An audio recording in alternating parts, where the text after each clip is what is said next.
Since the dawn of civilization, the battlefield has been the ultimate stage for human ingenuity. Across centuries, brilliant minds have devised strategies that turn the tide of wars and shape the destiny of nations. These are the stories of tactical brilliance, where innovation, discipline, and sheer cunning overcame overwhelming odds. From the iron discipline of the Greek Phalanx to Hannibal's masterstroke at Cannae, and the mechanized fury of Blitzkrieg in World War II, we'll uncover how these tactics didn't just change battles, they changed history.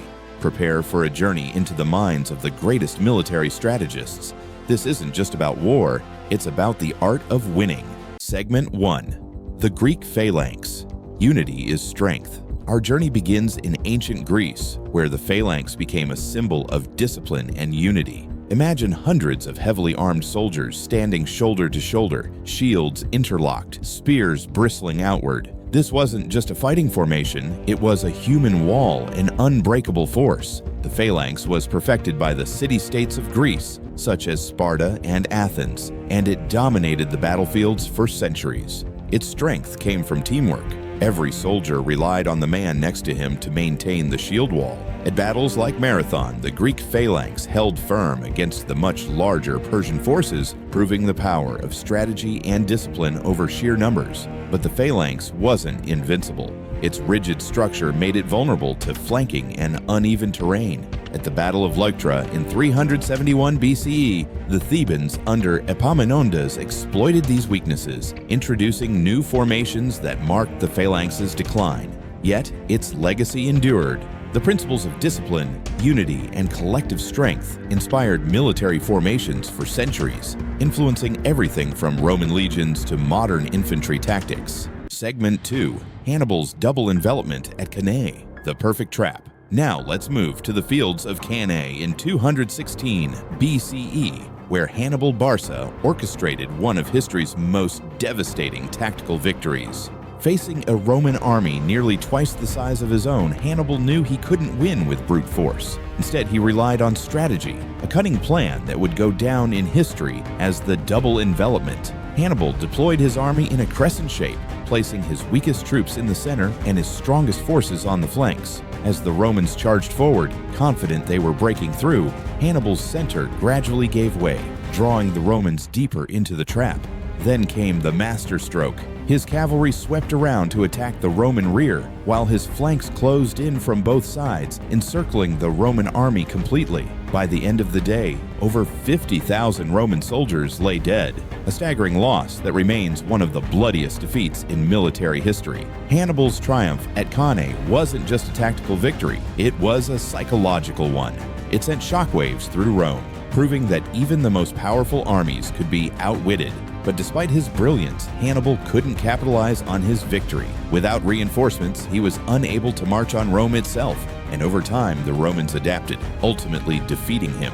Still, the double envelopment is taught in military academies to this day, a testament to Hannibal's genius and the enduring power of strategic thinking. Segment 3. Blitzkrieg, the Lightning War. Fast forward to the 20th century, where technology transformed warfare forever. Enter Blitzkrieg, Lightning War. This revolutionary tactic, developed by German strategists before World War II, emphasized speed, coordination, and overwhelming force. Blitzkrieg wasn't about engaging the enemy head-on. Instead, it focused on breaking through weak points in enemy lines with a combination of tanks, mechanized infantry, and air support. Once through, these units would race ahead, targeting supply lines, communication hubs, and reinforcements, effectively paralyzing the enemy before they could respond. The results were staggering.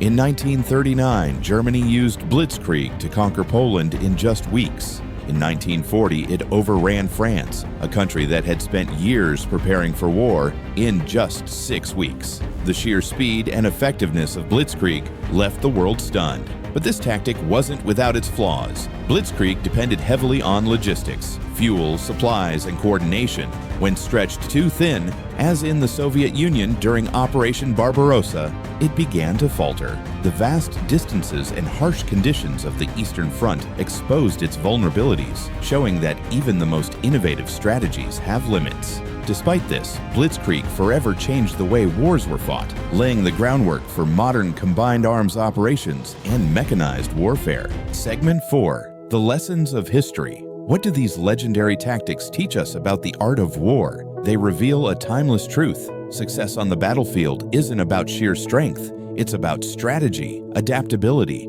and understanding your enemy. The Greek Phalanx demonstrated the power of unity and discipline. Hannibal's double envelopment showed the value of creativity and cunning. Blitzkrieg proved that speed and technology could redefine the rules of engagement. Each of these tactics changed not only the battles they were used in, but also the course of history itself. They remind us that in war, as in life, the sharpest minds often prevail over the strongest armies. History is full of lessons, and the battlefield has always been a place where those lessons are learned the hard way. Which of these tactics do you think was the most revolutionary? Are there other strategies that deserve to be on this list? Let us know in the comments. And don't forget to like, share, and subscribe for more deep dives into the untold stories of history. Together, let's explore how the past continues to shape our world today.